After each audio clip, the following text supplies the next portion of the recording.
నిజామాబాద్ జిల్లాలో శిశువును విక్రయించిన ఘటన కలకలం రేపుతోంది. డబ్బు కోసం ఓ తల్లి తన మగ శిశువును విక్రయించిన ఘటన వెలుగులోకి వచ్చింది. పట్టణంలో రోజు కనిపించే యాచకురాలి దగ్గర ఆ శిశువు అకస్మాత్తుగా కనిపించకపోవడంతో స్థానికులు అనుమానం వ్యక్తం చేశారు. విషయం తెలుసుకుని ఒక వ్యక్తి పోలీసులకు ఫిర్యాదు చేశాడు. పోలీసులు వెంటనే విచారణ ప్రారంభించి శిశువును గుర్తించి స్వాధీనం చేసుకున్నారు. అనంతరం ఆ చిన్నారిని బాల సంరక్షణ కేంద్రానికి తరలించారు.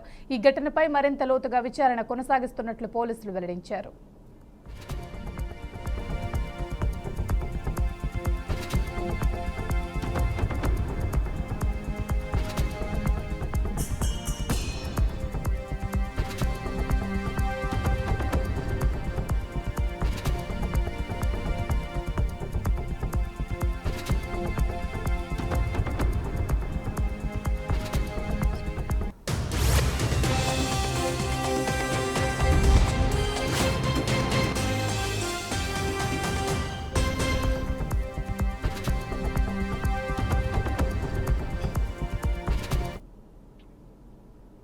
Hyderabad Nagar CPVC Sajjanar task force పోలీసులకు షాక్ ఇచ్చారు. ఇటీవల టాస్క్ ఫోర్స్ పోలీసులపై అవినీతి ఆరోపణలు వస్తున్న నేపథ్యంలో ఆయన ఒక్కసారిగా 80 మంది సిబ్బందిని బదిలీ చేశారు. కానిస్టేబుల్ నుంచి ఎస్ఐ వరకు ర్యాంక్ అధికారులను అటాచ్ చేస్తూ ఉత్తర్వులు జారీ చేశారు. టాస్క్ ఫోర్స్ ప్రక్షాళన కోసమే ఆయన ఈ నిర్ణయం తీసుకున్నారు. గత కొన్నేళ్లుగా టాస్క్ ఫోర్స్ లో అధికారులు బదిలీలు లేకుండా ఉన్నారు. ఇటీవలి కాలంలో టాస్క్ ఫోర్స్ అధికారులపై అవినీతి ఆరోపణలు ఎక్కువయ్యాయి. ఒక నిందితుడిని తప్పించేందుకు పెద్ద మొత్తంలో డబ్బులు తీసుకున్నారనే ఆరోపణలు రావడంతో సిపి సంచలన నిర్ణయం తీసుకున్నారు.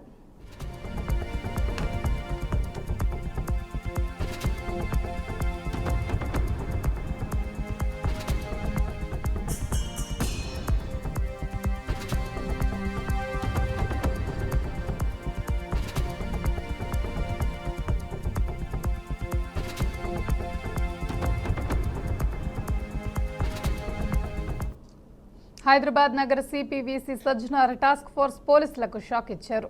ఇటీవల టాస్క్ ఫోర్స్ పోలీసులపై అవినీతి ఆరోపణలు వస్తున్న నేపథ్యంలో ఆయన ఒక్కసారిగా 80 మంది సిబ్బందిని బదిలీ చేశారు. కానిస్టేబుల్ నుంచి ఎస్ఐ వరకు ర్యాంక్ అధికారులను అటాచ్ చేస్తూ ఉత్తర్వులు జారీ చేశారు. టాస్క్ ఫోర్స్ ప్రక్షాళన కోసం ఆయన ఈ నిర్ణయం తీసుకున్నారు. గత కొన్నేళ్లుగా టాస్క్ ఫోర్సుల అధికారులు బదిలీలు లేకుండా ఉన్నారు. ఇటీవల కాలంలో టాస్క్ ఫోర్స్ అధికారులపై అవినీతి ఆరోపణలు ఎక్కువయ్యాయి. ఒక్క నిందితుడిని తప్పించేందుకు పెద్ద మొత్తంలో డబ్బులు తీసుకున్నారనే ఆరోపణలు రావడంతో సిపి సంచలన నిర్ణయం తీసుకున్నారు.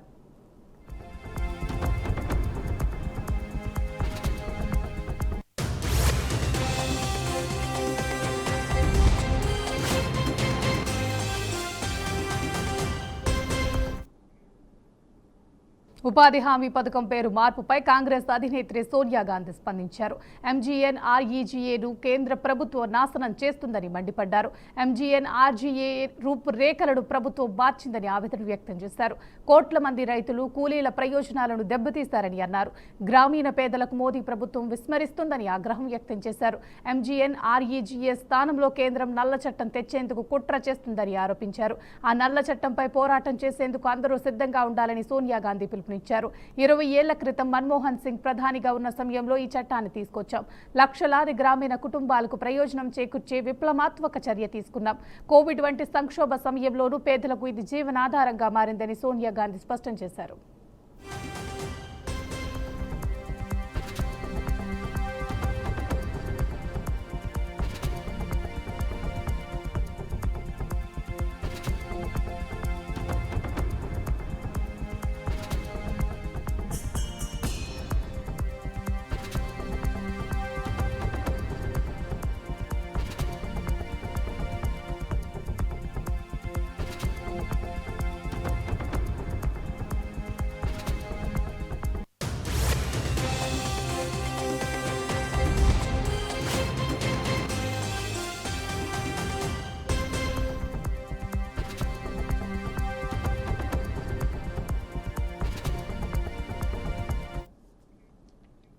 తెలంగాణలో రోజు రోజుకు చలి తీవ్రత పెరుగుతుంది. చాలా చోట్ల సింగిల్ డిజిట్ టెంపరేచర్స్ అయితే నమోదవుతున్నాయి. సాధారణం కంటే 4-5 డిగ్రీలు తక్కువగా ఉష్ణోగ్రతలు అయితే పడిపోవడంతో ప్రజలైతే గజగజ వణికిపోతున్నారు.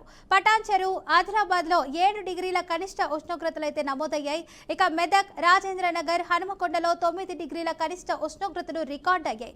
ఇక హైదరాబాద్, నిజామాబాద్, హయత్ నగర్, ఇక రామగుండం, దుండిగల్, ఖమ్మం, నల్గొండ, మహబూబ్ నగర్, భద్రాచలంలోనూ చలి తీవ్రత ఎక్కువగా పెరిగింది. మరోవైపు పొగమంచు కారణంగా వాహనదారులు తీవ్రంగా అయితే ఇబ్బంది పడుతున్నారు. ఇక రాబోయే రోజుల్లో కూడా చలి తీవ్రత మరింత పెరుగుతుందని అయితే వాతావరణ కేంద్రం అయితే తెలిపింది. హైదరాబాద్, ఆదిలాబాద్, ఆసిఫాబాద్, మంచిర్యాల, నిర్మల్, వరంగల్, హన్మకొండ, జనగాం, సిద్దిపేట, సంగారెడ్డి, మెదక్, కామారెడ్డి జిల్లాలకైతే వాతావరణ శాఖ ఎల్లో అలర్ట్ అయితే జారీ చేసింది.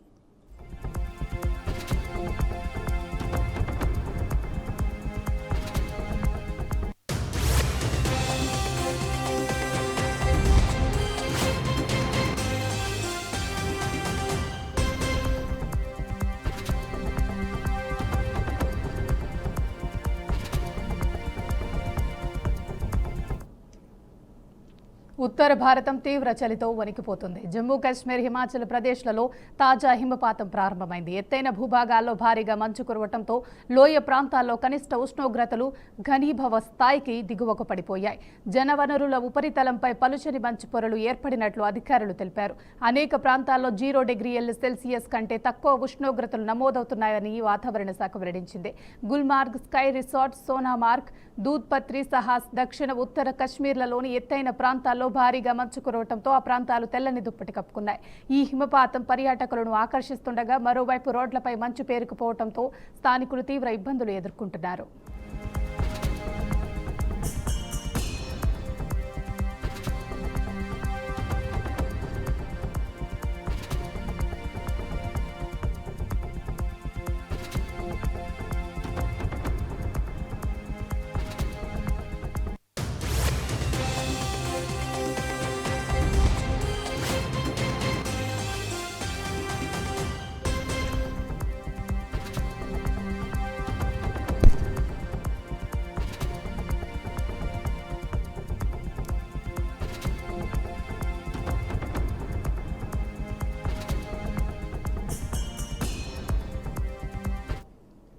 భారీ వర్షాలు, మంచు కారణంగా పలు ప్రాంతాల్లో కొండ చర్యలు విరుగుపడటంతో జమ్మూ, శ్రీనగర్ జాతీయ రహదారిపై రాకపోకలను నిలిపివేసినట్లు అధికారులు తెలిపారు. రహదారిపై అడ్డంకులను తొలగించి రాకపోకలను పునరుద్ధరించేందుకు చర్యలు తీసుకుంటున్నట్లు స్పష్టం చేశారు. రాబోయే రోజుల్లో మంచు తీవ్రత మరింత పెరిగే అవకాశం ఉండటంతో అధికారులు అప్రమత్తమయ్యారు. శీతాకాల పరిస్థితులపై సిద్ధతను సమీక్షిస్తూ ముఖ్యమంత్రి ఒమర్ అబ్దుల్లా శనివారం ఉన్నత స్థాయి సమావేశం నిర్వహించారు. భారీ హిమపాతాన్ని ఎదుర్కొనేందుకు రోడ్ క్లియరెన్స్, నిరంతరం విద్యుత్ సరఫరా, తాగునీటి లభ్యత వంటి అంశాలపై ప్రత్యేక దృష్టి సారించినట్లు ఒమర్ అబ్దుల్లా తెలిపారు.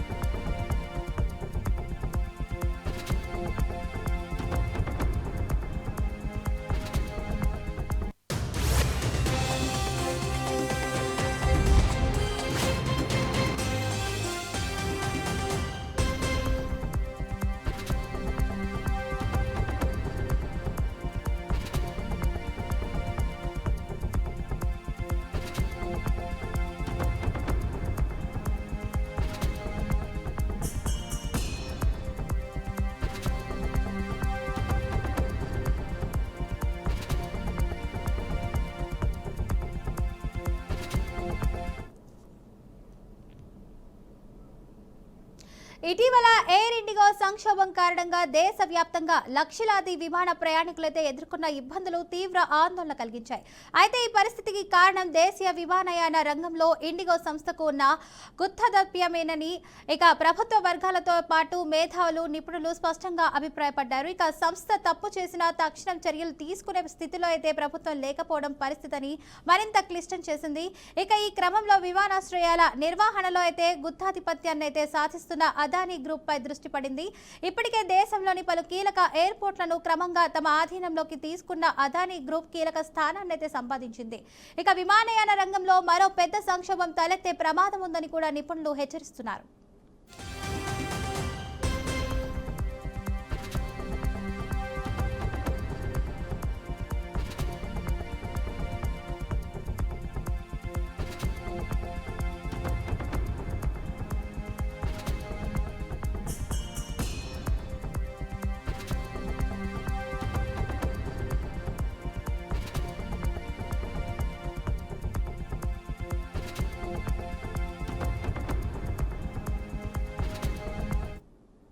విమానాశ్రయాల నిర్వహణలో పెద్దగా అనుభవం లేని అదానీ గ్రూప్ మోదీ పాలనలో అయితే దేశంలోనే రెండో అతిపెద్ద ఎయిర్పోర్ట్ ఆపరేటర్గా ఎదిగింది. రెండేళ్లలోనే 8 ఎయిర్పోర్ట్లను తమ ఆధీనంలోకి తీసుకుంది. అంతటితో ఆగకుండా ఇప్పుడు కూడా మరో 12 విమానాశ్రయాలను అయితే కూడా టేక్ ఓవర్ చేసుకునేందుకు ప్రయత్నిస్తోంది. దీంతో దేశంలోనే నంబర్ 1 ఎయిర్పోర్ట్ ఆపరేటర్గా మారడానికి గ్రూప్ వేగంగా అయితే అడుగులు వేస్తుంది. అదానీ గ్రూప్ కోసం ఇప్పటికే వేల కోట్ల విలువైన ప్రాజెక్టులు కూడా సులభంగా కట్టుబెట్టినట్లు ఆరోపణలు కూడా ఉండగా మరిన్ని డజన్ ఎయిర్పోర్ట్లు కూడా ఇవ్వడానికి కేంద్ర బీజేపీ అయితే ప్రభుత్వం సిద్ధంగా ఉందన్న వార్తలు కూడా వినిపిస్తున్నాయి.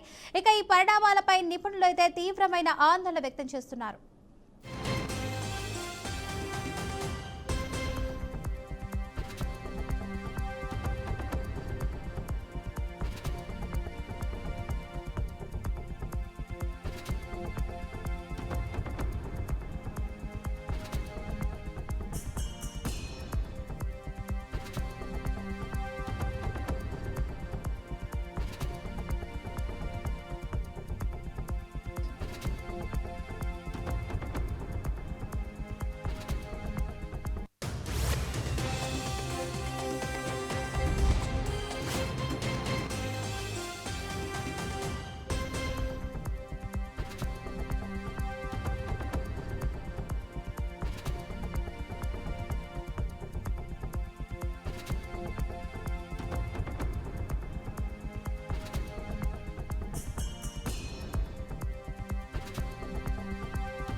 ఇటీవల ఎయిర్ ఇండిగో సంక్షోభం కారణంగా దేశవ్యాప్తంగా లక్షలాది విమాన ప్రయాణికులైతే ఎదుర్కొన్న ఇబ్బందులు తీవ్ర ఆందోళన కలిగించాయి.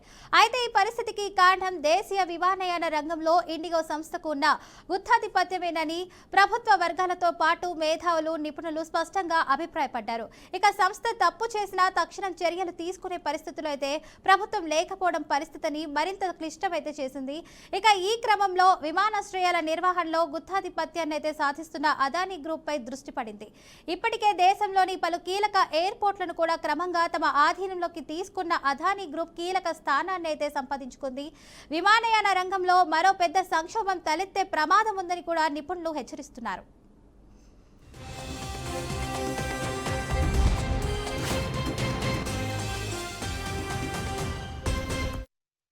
విమానాశ్రయాల నిర్వహణలో పెద్దగా అనుభవం లేని Adani group of industries Modi పాలనలో అయితే దేశంలోనే రెండో అతిపెద్ద ఎయిర్పోర్ట్ ఆపరేటర్గా ఎదిగింది. ఇక రెండేళ్లలోనే 8 ఎయిర్పోర్ట్లను తమ ఆధీనంలోకి తీసుకుంది. అంతటితో ఆగకుండా ఇప్పుడు మరో 12 విమానాశ్రయాలను కూడా టేక్ ఓవర్ చేసుకునేందుకు ప్రయత్నిస్తోంది. దీంతో దేశంలోనే నంబర్ 1 ఎయిర్పోర్ట్ ఆపరేటర్గా మారడానికి గ్రూప్ వేగంగా అయితే అడుగులు వేస్తుంది.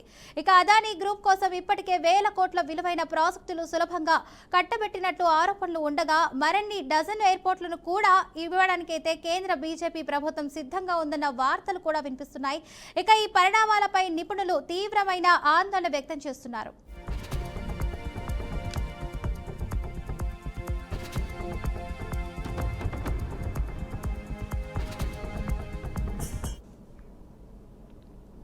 అంతరిక్ష యాత్రలకు సాధారణంగా పూర్తి స్థాయి ఫిట్నెస్ ఉన్న వారికి ఎంపిక చేస్తారు. అయితే తొలిసారిగా చక్రాల కుర్చీకి పరిమితమైన ఒక మహిళ అంతరిక్షానికి వెళ్లి రావడం చరిత్ర సృష్టించింది. జర్మనీకి చెందిన మైఖేలా బెంతాస్ ఈ అరుదైన గౌరవం సాధించారు. అమెరికాలోని వెస్ట్ వర్జీనియా నుండి బ్లూ ఆరిజిన్ సంస్థ రాకెట్ న్యూ షెపర్డ్ ద్వారా శనివారం మరికొందరు 5 వ్యోమగాములతో కలిసి ఆమె అంతరిక్షంలోకి దూసుకెళ్లారు. వీరిలో స్పేస్ ఎక్స్ మాజీ ఎగ్జిక్యూటివ్ హాన్స్ కోనిగ్స్మన్ కూడా ఉన్నారు. మైఖేలా అంతరిక్ష యాత్ర సాధ్యమయ్యేందుకు ఆయన కీలక పాత్ర పోషించగా బ్లూ ఆరిజిన్తో కలిసి ప్రయాణ ఖర్చును భరించారు. అయితే మొత్తం ఖర్చును వెల్లడించలేదు. భూమిని విడిచి అంతరిక్షంలోకి వెళ్లి రావడానికి మొత్తం 10 నిమిషాలు పట్టింది. ఇందులో సుమారు 3 నిమిషాల పాటు భారరహిత స్థితి అనుభవించే అవకాశం లభించింది. అంతరిక్షంలో తేలియాడుతూ భూమి అందాలను వీక్షించినట్లు మైఖేలా తెలిపారు. మైఖేలా ప్రత్యేక అవసరాల నేపథ్యంలో న్యూ షెపర్డ్ వ్యోమ నౌకలో కొంతమేర సాంకేతిక మార్పులు చేయాల్సి వచ్చిందని బ్లూ ఆరిజిన్ వెల్లడించింది.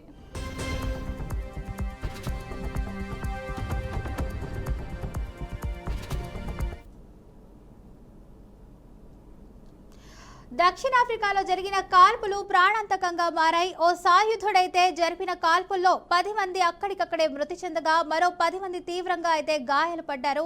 ఇక ఈ ఘటన ఆదివారం జోహన్నస్బర్గ్ శివారులోని బెకస్డాల్ టౌన్షిప్ లో అయితే చోటు చేసుకుంది. కాల్పుల శబ్దంతో ప్రజలైతే భయాందోళనకు గురై పరుగులు తీస్తున్నారు. ఇక మృతుల్లో అయితే 3 చిన్నారులు కూడా ఉన్నట్లు పోలీసులు అయితే తెలిపారు. ఇక గాయపడిన వారిని ఆసుపత్రికి తరలించి చికిత్స అందిస్తున్నామని, వారిలో కొందరి పరిస్థితి అయితే విషమంగా ఉందని అధికారులు అయితే వెల్లడించారు. కాల్పులకు గల కారణం ఇంకా స్పష్టం తెలియలేదన్నారు. ఇక ఘటనపై ప్రత్యేక దర్యాప్తు అయితే ప్రారంభించామని పోలీసులు తెలిపారు. ఈ నేపథ్యంలో ఆ ప్రాంతంలో అయితే భద్రతను కట్టుదిట్టం చేశారు.